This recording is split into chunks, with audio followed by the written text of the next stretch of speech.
Ok, pois então, muito bem. Vamos dar continuidade à nossa formação na espiritualidade agostiniana, que nós começamos na semana passada. E nós tínhamos falado, introduzido o começo, a vida de Santo Agostinho, algumas das suas obras principais, que nós veremos ao longo dessa sequência nossa de encontros, de formação. Né? Claro que a obra principal, também a mais conhecida, a mais estudada, a mais lida de Santo Agostinho, sem dúvida nenhuma, é a obra das Confissões. Né? O livro das Confissões é aquele livro que nós lemos uma vez e nos traz muitos bens, nos ajuda muito. Quando a gente lê uma segunda vez, também nos traz grandes novidades para a nossa alma. E assim é um livro que quanto mais nós lemos e relemos, sempre estamos aprendendo algo novo. Sempre encontramos ali algum aspecto da espiritualidade de Santo Agostinho que nos seduz, que cativa o nosso coração, que nos aproxima cada vez mais de Deus nosso Senhor. Né? Então, é como um grande rio que a gente vai ali bebendo, mas que a gente não consegue esgotar por completo. Então, na aula de hoje, vamos dar continuidade ao que nós vimos na semana passada. Tínhamos falado dessa pintura de Santo Agostinho, tínhamos falado dessa iluminação que ele recebe da palavra de Deus e que faz arder o seu coração de amor e ilumina a sua inteligência. E ele, como pastor de ovelhas, né, o pastor do rebanho de Cristo, ele instrui e alimenta os fiéis com a palavra, com a pregação, mas também com os sacramentos. E aqui nós o temos revestido dos paramentos sacerdotais, né, e escrevendo as suas obras contra as heresias da sua época que ele pisa aos pés. Né? Então, essa imagem de Santo Agostinho nos vai acompanhar ao longo da nossa formação e ela é para nós também muito inspiradora, né? Nos ajuda a entender quem foi Santo Agostinho de Hipona. Bom, tínhamos falado das suas obras principais no encontro passado. Tínhamos começado a ler um pouco do livro das Confissões, né? Sobretudo esse primeiro capítulo. Quero dar continuidade com o que nós tínhamos visto na semana passada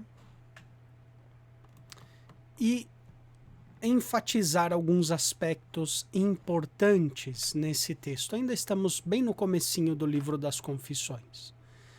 E ali Santo Agostinho, ele nos fala sobre esse louvor, né? Vocês vão se lembrar que nós tínhamos falado que Santo Agostinho, ele, no livro das Confissões, é um livro de louvor, está inspirado nos Salmos. É um gênero literário até sálmico, nós poderíamos dizer. Né? É um livro que tem esse modo de falar, esse modo de pensar próprio do salmista, que louva a Deus. E quem faz uma confissão a Deus está louvando a Deus nosso Senhor. Né?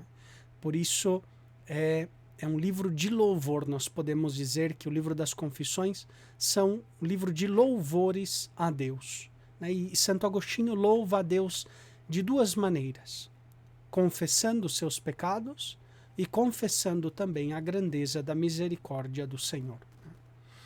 Então, nesse seguinte capítulo, Santo Agostinho diz o seguinte: com certeza louvarão ao Senhor os que o buscam, porque os que o buscam o encontram, e os que o encontram hão de louvá-lo. Que eu, Senhor, te procure invocando-te, e te invoque crendo em ti, pois me pregaram o teu nome. Invoca-te, Senhor, a fé que tu me deste, a fé que me inspiraste pela humanidade de teu Filho e pelo ministério de teu pregador. Aqui nesse trecho de Santo Agostinho tem muitos elementos interessantes, importantíssimos. Ele fala dessa busca, ele fala desse encontro e ele fala desse louvor. E olha só, é interessante, ele começa com louvor, com certeza louvarão ao Senhor os que o buscam encontram e os que encontram louvam.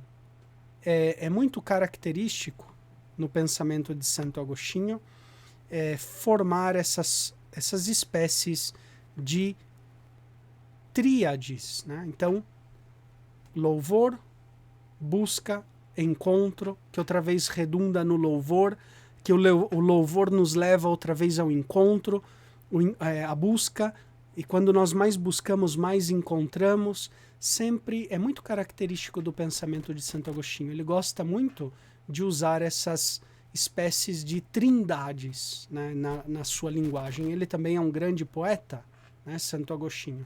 Então, olha só a sequência. Quem louva, busca. Quem busca, encontra. E quem encontra, volta outra vez a louvar de um modo novo, e de um modo novo volta a buscar, e buscando, encontra e louva. Né? A nossa vida também deve ser isso. Deve ser essa tríplice louvor, busca, encontro. Comecemos pelo louvor. É interessante, em Santo Agostinho tem sempre o primado, o predomínio da fé. Primeiro se começa com a fé, crendo em Deus, louvando. Depois, esse louvor nos incita à busca, até mesmo busca intelectual, porque foi assim na vida de Santo Agostinho. Ele, no começo, ele não sabia louvar a Deus. Então, quando ele aprendeu a louvar a Deus, ele começa uma verdadeira busca espiritual, uma busca intelectual de Deus nosso Senhor.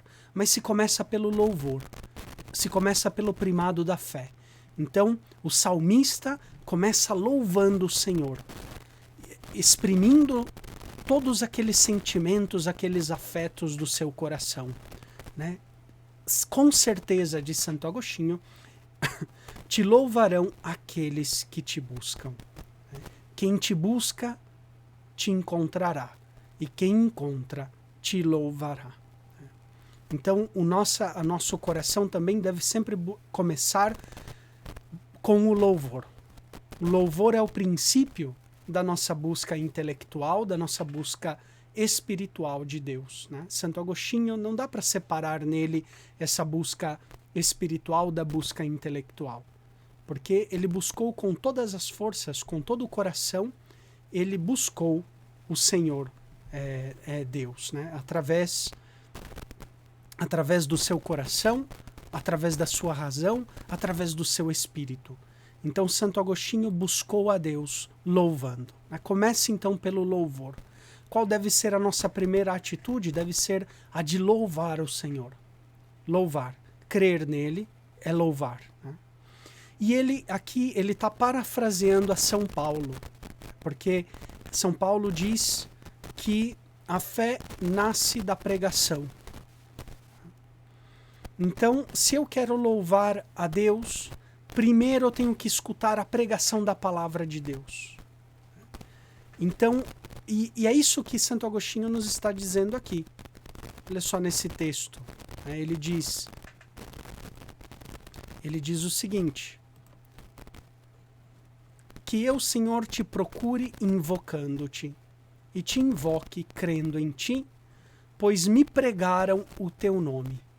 Invoca-te, Senhor, a fé que tu me deste, a fé que me inspiraste pela humanidade de teu Filho e pelo ministério de teu pregador.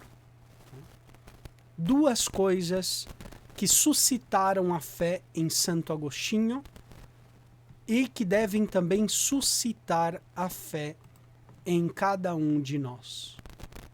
É a humanidade de Cristo, o Verbo se fez carne e veio habitar no meio de nós. Essa realidade não nos deve deixar indiferentes, impassíveis. A realidade do Verbo que se fez carne, esse Deus que existia antes de todos os séculos, esse Deus que vivia na eternidade com o Pai, que é da mesma substância do Pai, igual em tudo ao Pai, exceto naquilo que se refere a essa relação das três divinas pessoas. Ele é em tudo igual ao Pai, tem a mesma glória, o mesmo louvor do Pai. Esse verbo que existia desde o princípio, ele se faz carne. Habita numa carne frágil de uma criança, né? Primeiro de um embrião que nasce, né? Que é gerado no útero de Nossa Senhora. Esse embrião depois é concebido, né? Maria dá à luz a Jesus, né? Filho de Deus, a única pessoa do Verbo, dá à luz a essa criança, a esse bebê indefeso, essa humanidade que depois cresce, se desenvolve, se converte em um homem adulto, essa humanidade que depois padece por cada um de nós, por todos nós, né? Qual é a razão da fé de Santo Agostinho? O que lhe trouxe a fé? Foi justamente a humanidade do Verbo. Esse Verbo que se humilha, assumindo a nossa humanidade fraca, a nossa humanidade doentia, mas essa humanidade que ele redime através da sua humanidade, né? Que é a nossa humanidade. E essa fé na humanidade do Verbo nos vem através da pregação. Santo Agostinho, nós leremos mais adiante, ele se converte, sobretudo vendo a vida dos santos, escutando a vida dos santos, conhecendo a vida dos santos e também escutando as pregações, ali no caso de Santo Ambrósio de Milão. Então, a fé que nos leva ao louvor, né? O fruto da fé é o louvor. Mas a fé nasce da realidade da encarnação. Se o Verbo não tivesse se feito carne, nenhum de nós creríamos em Deus. Se não fosse pelo ministério da encarnação do Verbo e se não fosse também pelo ministério da palavra que nos pregou a Cristo encarnado, esse Cristo na carne, né? Que vive ainda ressuscitado na sua carne, intercedendo por nós. Então, louvar, o louvor que Santo Agostinho começa agora no livro das Confissões, é fruto da sua fé, que veio da pregação, que veio da encarnação de Cristo, né? Se não fosse por obra de Cristo, nós não teríamos essa fé, né? Nós cremos no Verbo feito carne. Isso é fundamental na espiritualidade de Santo Agostinho. O Verbo se fez carne e habitou entre nós, né? Crer na humanidade do nosso Redentor, do nosso Mediador. Aderir a essa humanidade de Cristo, né? Aquilo que São João diz na sua primeira carta, quem nega o Verbo vindo na carne, esse é o anticristo. Quem não confessa o Verbo vindo na carne, esse é o anticristo. Santo Agostinho confessa o Verbo encarnado, continuamente, né? É centro da nossa fé cristã e também do pensamento de Santo Agostinho, a encarnação do Verbo. E olha só, isso já vai suscitar no nosso coração diversos sentimentos, quando nós meditamos no Verbo encarnado. Foi o que aconteceu também com Santo Agostinho. Suscitou no seu coração a humildade, que ele não encontrou no livro dos filósofos platônicos, nos grandes filósofos da sua época. Ele não encontrou essa humildade que ele encontrou no Verbo encarnado. Ao contrário, nesses grandes doutores, nesses grandes filósofos, Santo Agostinho encontrou somente soberba arrogância. Na humildade do Verbo, ele encontrou essa paz que ele buscava, né? E também através da pregação. A fé nasce da pregação, como diz São Paulo. Então, portanto, aí ele nos resume qual deve ser o nosso itinerário da fé e qual foi também o itinerário da sua fé. Ele agora louva o Senhor e o louvor o empurra, por assim dizer, a uma busca mais profunda da sua fé. Essa fé que o leva ao conhecimento, a querer conhecer, a querer experimentar mais o Verbo encarnado. E essa busca o levou também ao encontro com o Senhor. Também nós, quando buscamos, nós sempre encontramos, né, algo. Ai, dizia Santo Agostinho, daqueles que não buscam o Senhor, porque não encontram. Quem busca, encontra. Ainda que seja o pouco, que nos pareça pouco aquilo que nós encontramos de Deus, para uma alma sedenta de Deus é muito. Né? Quem busca sempre encontra, como diz Jesus no Evangelho. Né? Quem procura, encontra. E aquele que encontra, volta outra vez ao louvor de Deus. Né? E esse louvor outra vez anima e incita uma nova busca. E assim, cada vez nós vamos buscando mais, encontrando mais e louvando mais e melhor. Né? A nossa vida deve ser esse triângulo de louvor, busca, encontro. Louvor, busca, encontro. Louvor, busca, encontro. Invoca-te, Senhor, a fé que tu me deste, a fé que me inspiraste pela humanidade de teu Filho e pelo ministério do teu pregador. Aqui nós não sabemos quem é esse pregador. Pode ser que seja Ambrósio, pode ser que sejam aqueles que narraram para ele a vida de Mário Vitorino, a conversão, a vida de Santo Antão do Deserto. Nós não sabemos muito bem quem são ou quem é esse pregador. Mesmo o pregador pode ser Paulo, pode ser Cristo mesmo, né? Aquele que nos veio anunciar o Pai. Nós não sabemos. Ali Santo Agostinho não especifica quem é esse pregador. Pode ser São Simpliciano, que foi o catequista de Santo Agostinho, que explicou para ele a vida dos santos, a vida, né, de Santo Antão do Deserto, a vida, a conversão de Mário Vitorino, a conversão, tantos outros pregadores que lhe expuseram a fé cristã. Né? Mas a fé nasce da pregação da palavra. Por isso a igreja não pode calar no ministério da pregação. A igreja tem essa função de ensinar a palavra de Deus. Né? Muitos de vocês estão dedicados ao ensino. Ensinar é fundamental na igreja, a pregação, o ensino. Não é algo acidental, secundário na igreja, o ministério da palavra, do ensino. Né? Jesus dizia no capítulo 28 de São Mateus, dando a missão para a igreja, ele dizia: ide ao mundo inteiro, né? Pregai o evangelho a toda criatura, batizai-os, né, em nome do Pai, do Filho e do Espírito Santo, ensinando-os a observar tudo o que eu vos mandei. Né? Ensinando-os a observar tudo aquilo que eu vos mandei.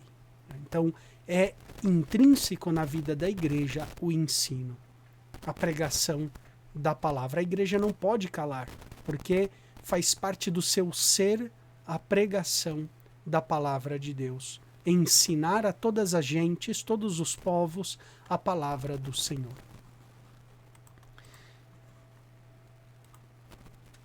Pois bem, e depois Santo Agostinho ele continua dizendo o seguinte: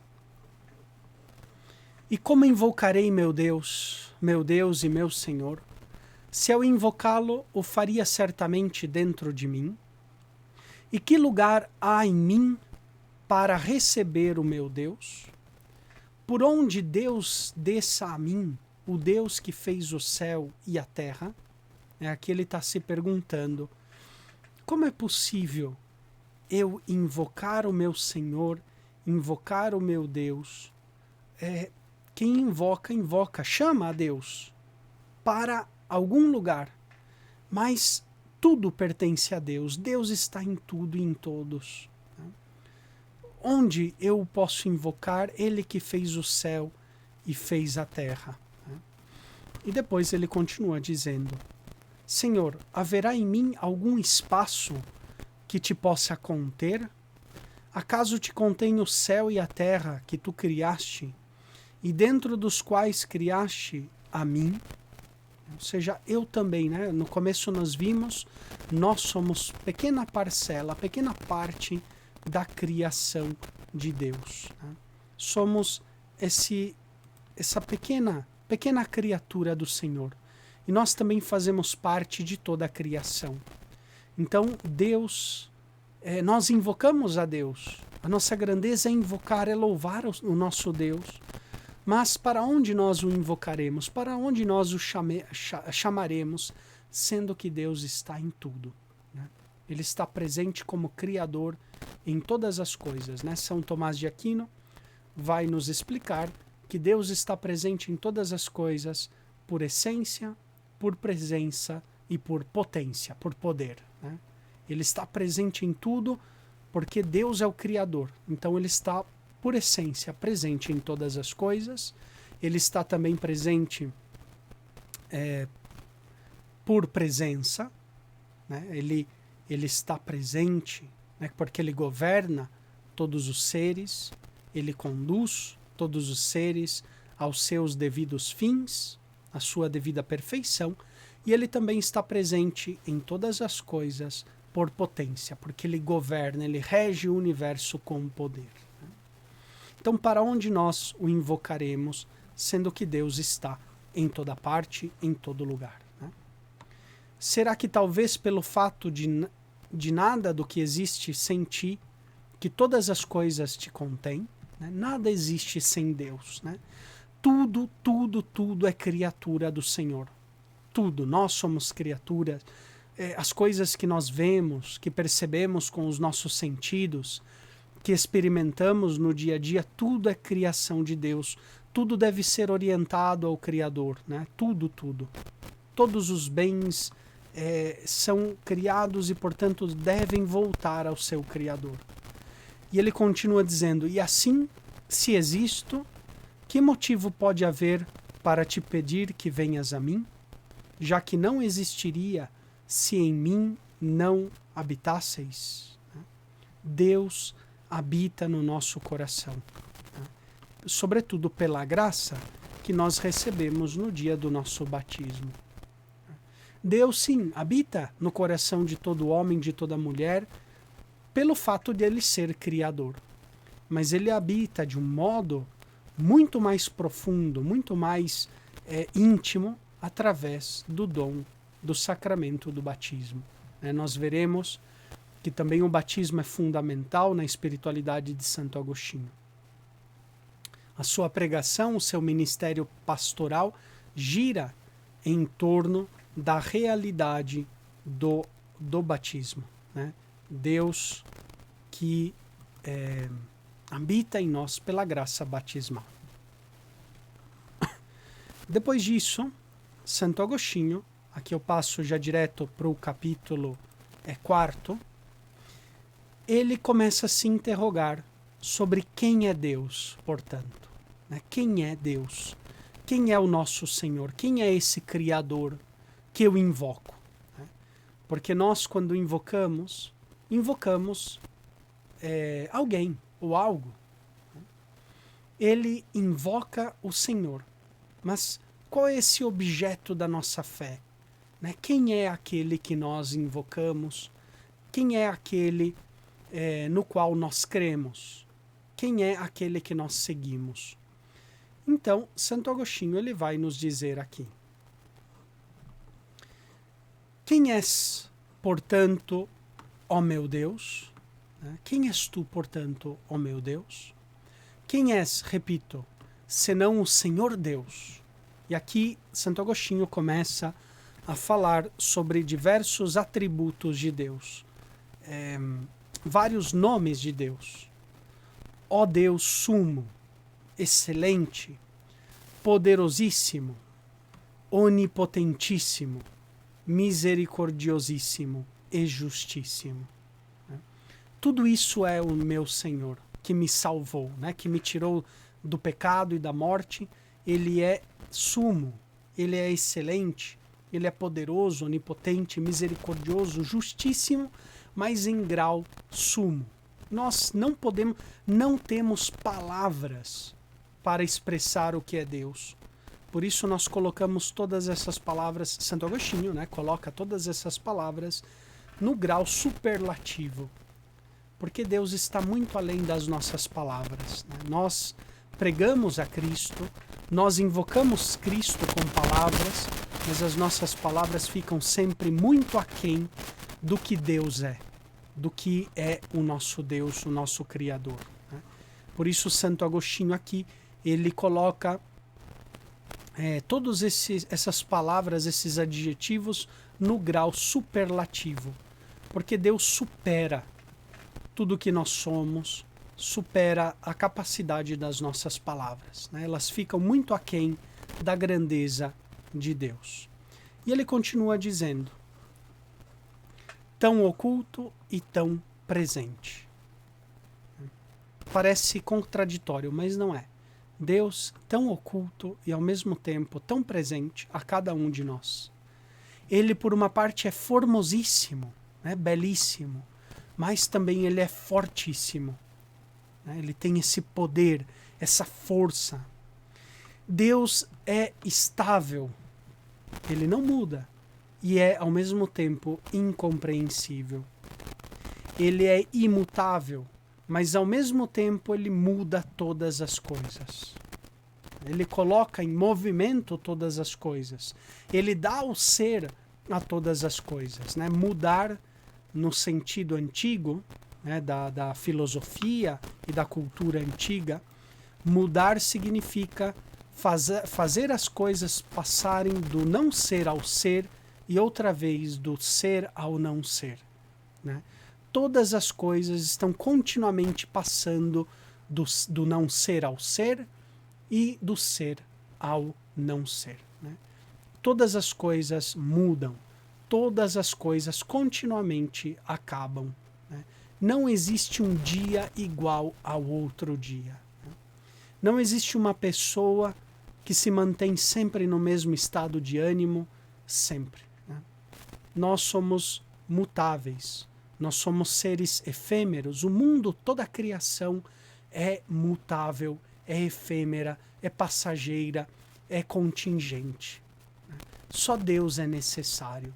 Só Deus não muda. Tudo muda, né? Não existe um dia igual. Não existe uma coisa no mundo igual. Tudo muda, tudo passa, tudo se transforma. Só Deus permanece igual, imutável, né? Isso deve também nos fazer pensar muito, né? Quem se adere a Deus, como Santo Agostinho, né? O problema de Santo Agostinho foi que ele primeiro se aderiu às criaturas, ao amor das coisas criadas, né? Diz o livrinho da Imitação de Cristo, né? Quem se adere às criaturas cairá com elas. Quem se adere às criaturas cairá com elas.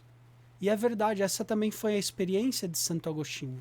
Querendo amar as coisas belas do mundo, aderindo, atando seu coração às coisas do mundo, ele caiu com as criaturas. E caiu muito baixo no pecado, né? Caiu muito baixo. Porque as coisas mudam. Os sentimentos humanos mudam. São volúveis, são passageiros. O coração de Deus não muda, né?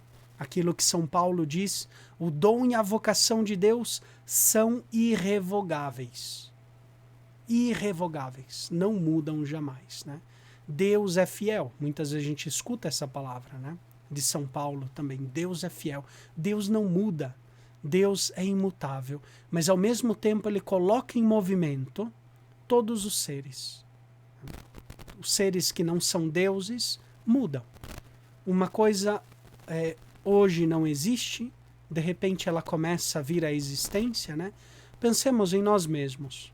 Onde estávamos há 30 anos atrás, há 50 anos atrás, há 100 anos atrás, há 1000 anos atrás, há 10.000 anos atrás, há 100.000 anos atrás? Onde estávamos? Não éramos nada. Não tínhamos ser. Não tínhamos nada. Até nada é algo, né? Parece algo. Não existíamos em absoluto. Né? E Deus nos tirou do nada, nos criou do nada e nos colocou no ser. E um dia nós também voltaremos ao pó. Né? Sabemos, a nossa alma é imortal, né? Mas a nossa alma não existia.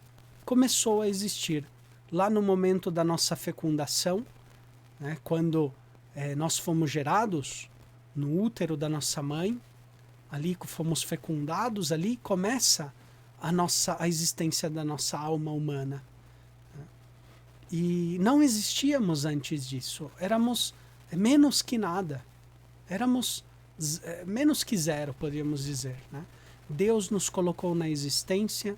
E onde estaremos daqui a 30 anos, daqui a 60 anos, daqui a 100 anos, daqui a 1000 anos, daqui a 1 milhão de anos. Né? Nós também somos passageiros, efêmeros, nós mudamos. Né? Não permanecemos para sempre. A nossa alma agora permanece para sempre, é imortal. Falaremos disso também no pensamento de Santo Agostinho, mas somos seres contingentes, que passam, né, transitórios. Deus permanece sempre o mesmo. E continua dizendo Santo Agostinho, né? Assim dizendo, ele está se perguntando quem é Deus, né? Deus é estável, incompreensível, imutável, mudando todas as coisas. Nunca novo, né? Porque Deus não é uma novidade, mas ao mesmo tempo ele nunca envelhece. Né? Ele nunca novo e nunca velho.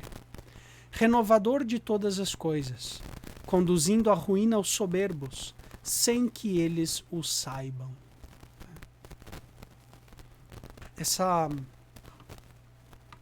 Essa frase aqui de Santo Agostinho tem um peso teológico, também de espiritualidade muito profundo.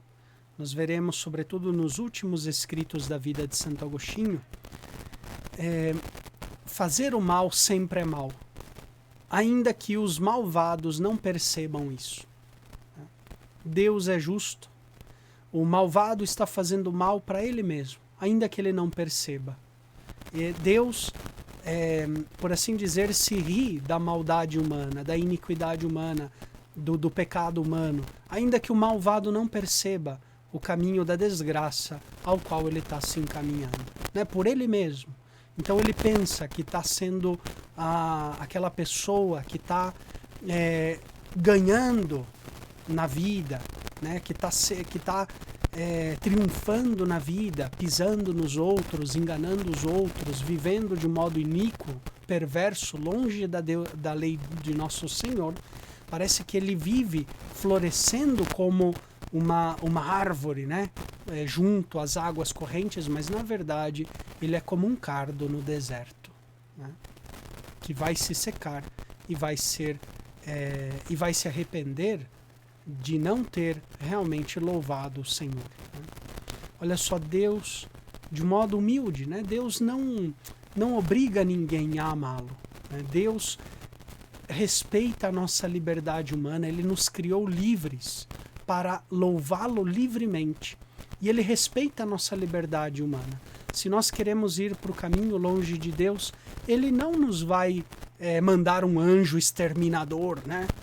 Para nos perseguir, Deus não age assim. Santo Agostinho, ele diz que Deus, ele nos conduz, ele nos atrai através da sua misericórdia, da sua graça, né, do seu perdão, da sua bondade. Né? Essa graça que Santo Agostinho chama graça deleitante, uma graça que nos deleita, que cativa o nosso coração, que nos faz ir. É como um perfume, né, saboroso. Quando nós estamos, por exemplo, não sei, em um jardim de rosas, de flores, aquele odor, aquele perfume atrai os nossos sentidos, né? A gente fala, nossa, quando experimentamos sobre a nossa pele uma brisa suave, né, de primavera, de outono, aquilo atrai os nossos sentidos. Assim também Deus é como um perfume, é como uma brisa suave que vai atraindo o nosso coração, mas ele não força ninguém, ele não obriga ninguém. Por isso os iníquos, os perversos, por mais que eles não saibam, Deus os está também, né, conduzindo e guiando-os, respeitando sempre a liberdade de cada um. Então, ele renova todas as coisas, conduzindo à ruína os soberbos, sem que eles o saibam. Aqui um exemplo, vou citar um exemplo prático na vida de Santo Agostinho, para que vocês vejam dois exemplos práticos, para que a gente entenda como através da maldade Deus tira o bem. E faz o bem, ou seja, ele renova todas as coisas, ainda servindo-se da maldade dos iníquos, dos perversos. Um é o exemplo de Santo Agostinho mesmo. Quando, lá no livro 5º do livro das Confissões, ele fala quando ele enganou a própria mãe. Então Santo Agostinho estava querendo ir para Roma, ele queria sair do norte da África e queria viajar para Roma para buscar dinheiro e fama. E Santa Mônica começou a intuir que o seu filho estava tramando alguma coisa. E Santa Mônica começou a suspeitar que o seu filho ia abandoná-la. E Santo Agostinho percebeu também isso, que Mônica já estava desconfiada, e ele enganou a mãe. Ele falou, vamos até o porto porque eu quero me despedir de um amigo. Lá perto do porto havia uma capelinha dedicada a São Cipriano, de Cartago, o bispo de Cartago, que foi martirizado na perseguição de Valeriano, no ano 258. E São Cipriano de Cartago era muito venerado ali na época de Santo Agostinho, um grande padre da igreja, São Cipriano. E ali havia uma capelinha dedicada a São Cipriano.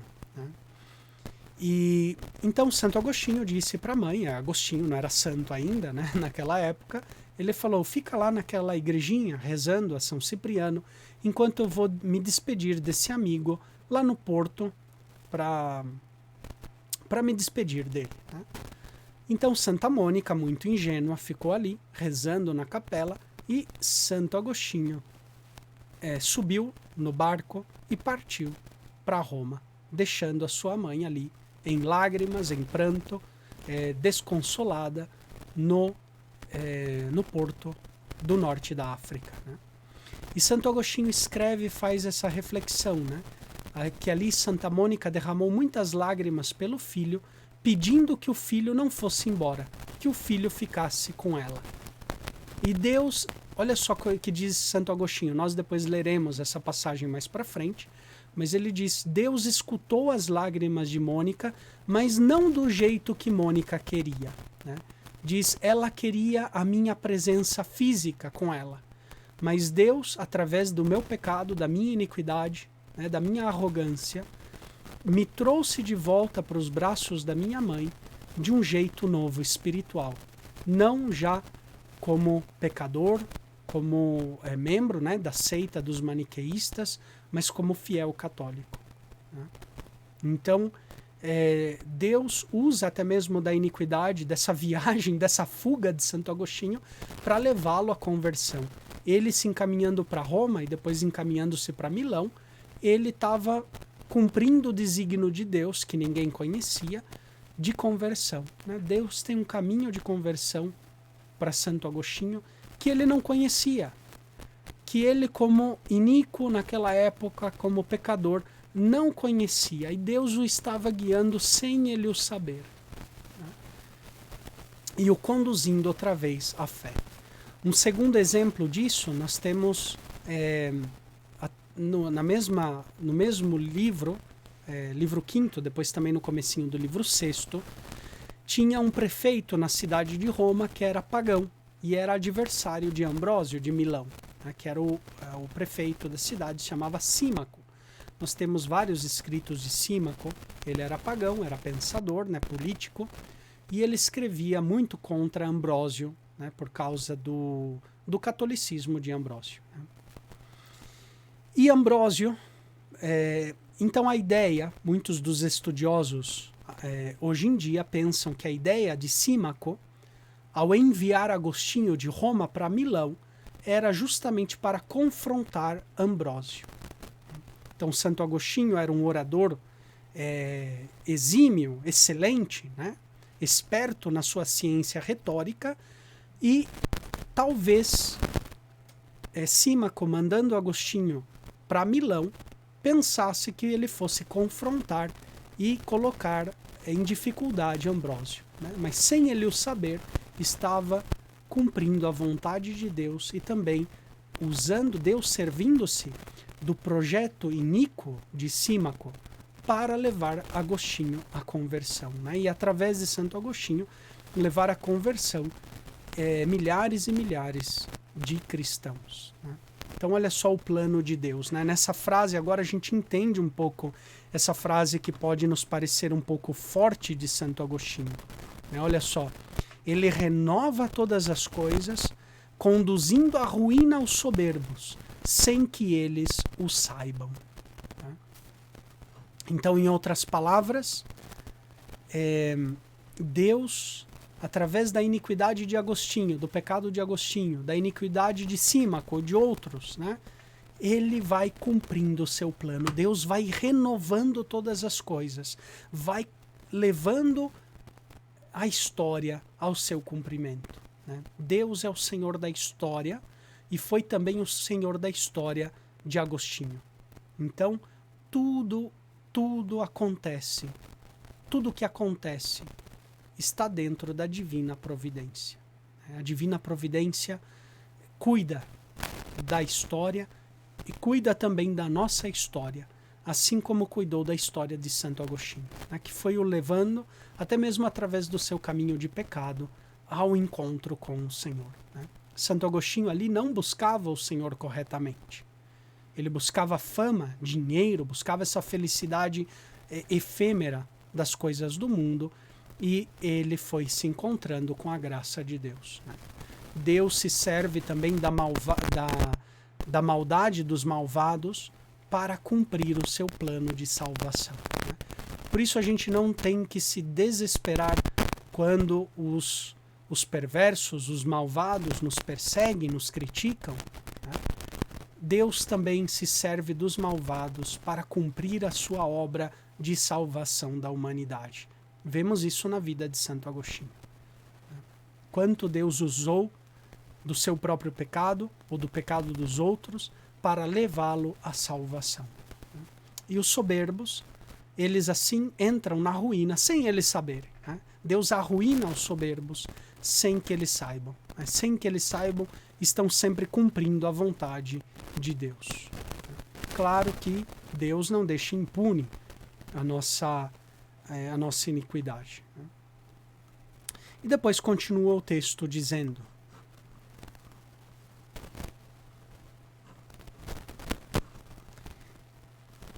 sempre agindo, Deus sempre age e sempre em repouso. Parece contraditório, mas não é. Deus é ato puro, é ação, ele é o ser, né? Muito além de qualquer... Ele é o ser por essência, né? Então ele sempre age, mas ao mesmo tempo ele está sempre em repouso, né? Ele é sempre estável, ele sempre sustentando, enchendo e protegendo, né? Deus é providente, portanto ele sustenta os seres, ele enche os seres de ser, né? E ele ao mesmo tempo protege e rege toda a criação. Ele sempre criando, né? Para Santo Agostinho, a criação é contínua, não foi um ato do passado. Deus sempre é criador, ele é criador sempre. Portanto, Deus sempre está criando. E, por isso, Deus também sempre está recriando, ou seja, fazendo uma nova criação. Nutrindo e aperfeiçoando, sempre buscando, ainda que nada te falte, né? Deus sempre nos está buscando, ainda que ele não precise de nós. Mas ele, em certo sentido, ele quis ser um mendigo do nosso amor, né? Deus quis ser um mendigo do nosso amor. Quis sempre buscar, não porque ele precisasse de nós, mas é porque nós precisamos dele. E ele nos busca para que nós o busquemos também. Né? Então, Deus, ele é um grande buscador nosso para que nós também o busquemos, porque ele sabe que sem ele nós não somos nada. Né? Necessitamos, portanto, do nosso Criador. Okay? Então, nessa formação de hoje, gostaria de comentar esse trecho belíssimo, né, das Confissões de Santo Agostinho. É muito denso, cheio de grandes reflexões, grandes dons também para a nossa espiritualidade, né, que nós temos que voltar uma e outra vez. Deus, portanto, quem é Deus? Né? Santo Agostinho, em outras palavras aqui, depois de tê-lo invocado, ele quer saber quem é esse Senhor que ele invoca. E esse Senhor supera toda a palavra humana, né? Supera toda a nossa capacidade de expressão. Né? Então, na formação de hoje, é um pouquinho isso que eu gostaria de compartilhar com vocês. Né? O nosso tempo passou rápido, eu queria falar só uma meia horinha, mas parece que já falei por 45 minutos. Então vamos ficar por aqui e comentaremos mais na nossa seguinte formação.